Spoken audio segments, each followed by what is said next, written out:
Good morning बच्चों, मैं सोना करनाल क्लास 7 की साइंस का जो हम लेसन पढ़ रहे थे एसिड बेसिस एंड साल्ट्स, उसमें हमने कल पढ़ा था नेचुरल इंडिकेटर्स अराउंड अस, कि हमारे आसपास कौन कौन से इंडिकेटर्स हमने पढ़ा था कि वो सब्सटेंसेस होते हैं जो दूसरे सब्सटेंसेस के साथ मिलकर अपना कलर चेंज कर लेते हैं। ठीक है, उसे हम कहेंगे इंडिकेटर्स। तो एक हमने पढ़ा था लिटमस पेपर होता है। जब हमने इसमें पढ़ा कि हम जब उसको एसिड के सोल्यूशन में डिप करते हैं तो किस कलर का हो जाता है। जब हम उसको form lichen plant found in the region solution of litmus in distil water is purple in colour, this solution is called neutral litmus solution. The neutral litmus solution turns red when add to some acidic. Litmus solution जो होता है जब हम उसको acid के साथ acidic solution के साथ जब हम उसको मिक्स करते हैं तो वो रेड कलर का हो जाता है, और जब उसको डिस्टिल वाटर में मिक्स करते हैं तो वो पर्पल कलर का हो जाता है, और जब हम उसको बेसिक सोल्यूशन के साथ मिक्स करते हैं तो वो ब्लू मिल जाता है। एसिडिक सोल्यूशन होते हैं खट्टे सोल्यूशन होते हैं, जो खट्टी चीज़ें होती हैं जैसे नींबू हो गया, इमली हो गया। बेसिक सोल्यूशन होते हैं जो स्लिपरी होते हैं, जैसे आपका सर्फ हो गया जिससे कपड़े धोते हैं, साबुन है, नहाने वाला साबुन है, या ये सब होते हैं बेसिक जो कि स्लिपरी होते हैं, स्लिप करने वाले होते हैं। और नेचुरल इंडिकेटर्स में हमने पढ़ा था हमने कल ये फिनोल हमने पढ़ा था टर्मरिक पढ़ा था, हल्दी। ये हल्दी जो है एक नेचुरल इंडिकेटर है जो कि किसी सब्सटेंस के साथ मिलकर अपना कलर चेंज कर लेती है। चाइना रोज़ पढ़ा था हमने, और हमने पढ़ा था फिनॉल्फिथिलीन के बारे में पढ़ा था ये।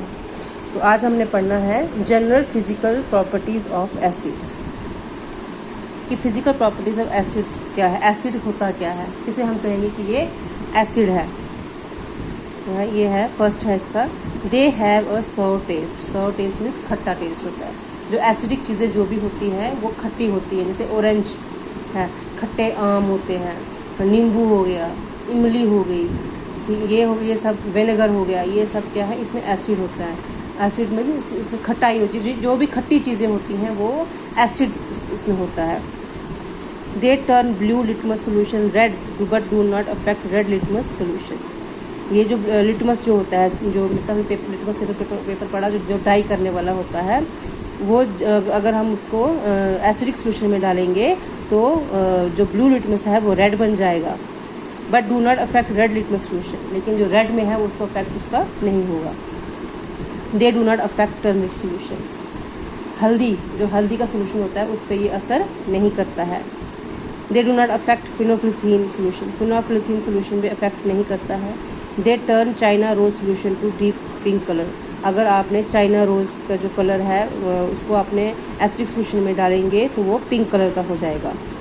Mineral acid such as sulphuric acid, hydrochloric acid and nitric acid are highly corrosive. They cause painful blisters on the skin. ये जो एसिड है, सल्फ्यूरिक एसिड है, हाइड्रोक्लोरिक एसिड है, नाइट्रिक एसिड है, ये हाईली कोरोसिव मीन्स ये बहुत ही तेज़ होते हैं, और ये हमारी स्किन को दर्द, अगर हमारी स्किन में लग जाता है कहीं पर तो हमें दर्द महसूस होता है। स्किन जो होती है वो फटनी शुरू हो जाती है, जल जाती है। Most of the acids are soluble in water. बहुत सारे जो एसिड्स होते हैं वो पानी में मिल जाते हैं। All acid solution in water are good conductors of electricity. जितने भी एसिड सोल्यूशन होते हैं वाटर में वो गुड कंडक्टर ऑफ इलेक्ट्रिसिटी होते हैं, मतलब अगर उनमें बिजली के साथ अगर वो टच हो जाते हैं तो उसमें करंट लगती है उसमें। तो ये हमारे general physical properties of acids हैं। तो आगे हमारा है general physical properties of basis.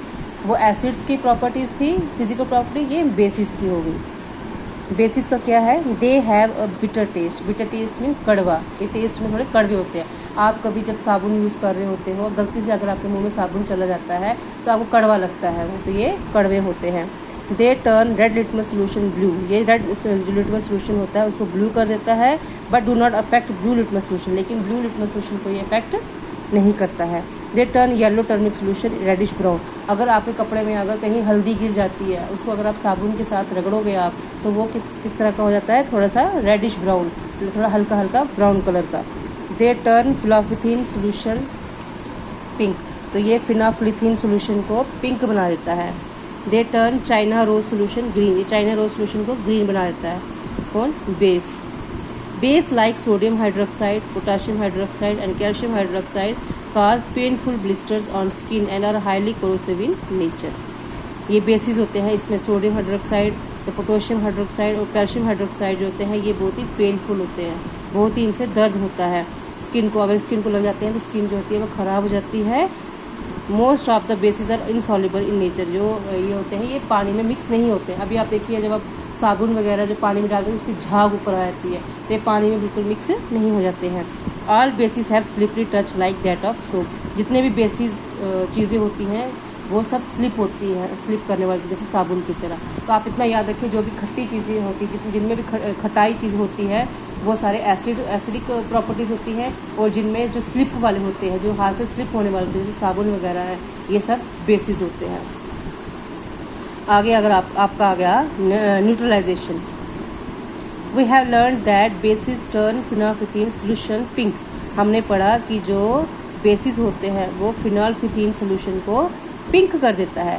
The pink colour changes to colourless if an acid is added to it. वो कलर जो पिंक कलर होता है वो कलरलेस हो जाएगा, मीन्स अपना कलर चेंज नहीं करेगा अगर उसमें हम एसिड को मिला देंगे। Let us perform the following activity. तो ये एक्टिविटी जो है इससे आपको पता चल जाएगा। न्यूट्रलाइजेशन इन एवरीडे लाइफ, हमारी डेली लाइफ में न्यूट्रलाइजेशन होती है, ठीक है। कैसे होती है? एक है इंडाइजेशन, मतलब हमारा खाना जो है पचता नहीं है, हमें एसिडिटी हो जाती है। हम कोई ऐसा खाना खा लेते हैं जो हमारी बॉडी को सूट नहीं करता है, तो हमारी बॉडी में एसिड बनना शुरू होता है, हमारे पेट में दर्द हो जाती है, तो वो क्या है? न्यूट्रलाइजेशन। इंडाइजेशन कैसे है ये? Our stomach wall produce gastric juice which contains hydrochloric acid. जो हमारा स्टोमक है, स्टोमक जो है हमारा, उसके आसपास जो वॉल जैसी है, दीवार जैसी है, उसमें से क्या निकलता है? गैस्ट्रिक जूस निकलता है, ठीक है। गैस हो जाती है, हमारे स्टोमक में पेन करता है, क्यों? क्योंकि उसमें से गैस्ट्रिक जूस निकलता है जो कि हाइड्रोक्लोरिक एसिड होता है। The gastric juice helps in the digestion of food. तो ये जो गैस्ट्रिक जूस होता है ये खाने को पचने में हेल्प करता है। जब हम खाना खाते हैं, हमने पढ़ा था इसमें, खाना खाते हैं हम माउथ से, तो वो फूड पाइप की हेल्प से वो हमारे स्टोमक में जाता है। तो स्टोमक में क्या होता है? गैस्ट्रिक जूस होता है जो खाने को पचने में हमारी हेल्प करता है। However, when we eat very spicy foods or have worries or tension, जब हम कोई मसाले वाला खाना खा लेते हैं जिसमें मिर्ची ज़्यादा होती है, तो हमें ज़्यादा ही वरीज, हम परेशान हो जाते हैं और टेंशन में आ जाते हैं। The stomach wall produces a large amount of hydrochloric acid which leads to the acidity of stomach. जब हम ज़्यादा मसाले वाला खाना खा लेते हैं या तेल वाला खाना, फ्राइड खाना खा लेते हैं, तो उससे क्या होता है? हमारे स्टोमक में से हाइड्रोक्लोरिक एसिड है वो बहुत ज़्यादा निकलता है, जो हमारी स्टोमक में एसिडिटी हो जाती है। One has a burning feeling in the stomach and sour taste in the मुँह। हमें लगता है जैसे हमारा स्टोमक जो है जल रहा है, जलन महसूस होती है और हमारे जो मुंह जो है खट्टा हो जाता है। This condition is commonly called acidity of stomach और इंडाइजेशन। तो इसे हम कहेंगे एसिडिटी कहेंगे हमारे स्टोमक में हो, या फिर इंडाइजेशन होगा कि हमारा खाना नहीं पचा। तो कई बार ऐसा होता है कि हम रात को खाना मसाले वाला खाना खा के सोते हैं, सुबह उठते हैं तो हमारे स्टोमक में पेन हो रहा होता है, तो हमें लगता है कि नहीं हमने पक्का कुछ मसाले वाला खाना खाया होता है। तो उससे क्या होता है? जो हमारे स्टोमक में हाइड्रोक्लोरिक एसिड ज़्यादा हो जाता है, जिससे कि हमारे स्टोमक में पेन हो जाती है, तो हमें जो है एसिडिटी फील होती है। If not controlled it can damage the walls of the stomach and can cause stomach ulcer. अगर इसको कंट्रोल नहीं किया जाता है तो हमारे जो स्टोमक है वो ख़त्म हो जाता है, हमारा स्टोमक जो है बिल्कुल ख़त्म हो जाता है, मीन्स उसमें इन्फेक्शन बढ़ जाती है और हमें क्या हो जाता है? स्टोमक का अल्सर हो जाता है। To relieve indigestion doctors prescribe antacid tablets और सिरप। तो इंडाइजेशन को दूर करने के लिए, एसिडिटी को दूर करने के लिए डॉक्टर क्या देते हैं? फिर एंटासिड टैबलेट्स और एक सिरप देते हैं। It contains milk of magnesia and aluminium hydroxide. उसमें क्या होता है? उस एंटासिड टैबलेट्स में क्या होता है? उसमें मैग्नीशिया होता है और एल्यूमिनियम हाइड्रोक्साइड होता है। These hydroxides neutralise excess hydrochloric acid and hence help in controlling acidity of stomach. फिर जब हम ये लेते हैं, एंटासिड टैबलेट लेते हैं, इसके अंदर जो मिल्क ऑफ मैग्नीशिया होता है और एल्यूमिनियम हाइड्रोक्साइड होते हैं, जो ये हाइड्रोक्साइड्स होते हैं ये हमारे हाइड्रोक्लोरिक एसिड जो हमारे स्टोमक से निकलता है उसको कंट्रोल करते हैं, उसको कम कर देते हैं, और इससे क्या होता है? हमारी एसिडिटी जो होती है वो कंट्रोल में आती है और हमारे स्टोमक में पेन जो होती है वो ख़त्म हो जाती है। तो बच्चों, ज़्यादा मसाले वाला खाना नहीं खाना चाहिए। अगर ज़्यादा मसाले वाला खाना खाओ, अगर आपको पेन महसूस हो रही है तो आपको एसिडिटी की टेबलेट्स लेनी पड़ती हैं, जिससे कि आपको स्टोमक जो क्या है वो रिलीव हो जाता है। अगर बार बार आपको स्टोमक पेन हो जाएगा तो आपको स्टोमक का अल्सर होने का खतरा रहता है। तो जो चीज़ें एसिड पैदा करें उन चीज़ों को नहीं खाना चाहिए। तो आज हमने क्या पढ़ा? आज हमने पढ़ा general properties of acids and general physical properties of basis. और आज हमने पढ़ा न्यूट्रलाइजेशन, जो मतलब हमारी रोज़मर्रा ज़िंदगी में जो न्यूट्रलाइजेशन होती है, चेंजेस आती हैं खाने से। तो फर्स्ट आ गया वो इंडाइजेशन हमने पढ़ा, जो हमारे स्टोमक में किस तरह से दर्द होती है जब हम कोई एसिडिक चीज़ें खा लेते हैं, कोई मसाले वाली या खट्टी चीज़ें खा लेते हैं। तो यहाँ तक रखिए, इस वीडियो को ध्यान से देखिएगा और उसको ध्यान से समझ लीजिएगा। कल मैं आपको इसका कराऊंगी soil treatment, factory wastage, stings of ants and bees, preserving milk for a short period. तो आप इसको ध्यान से पढ़िएगा। Thank you.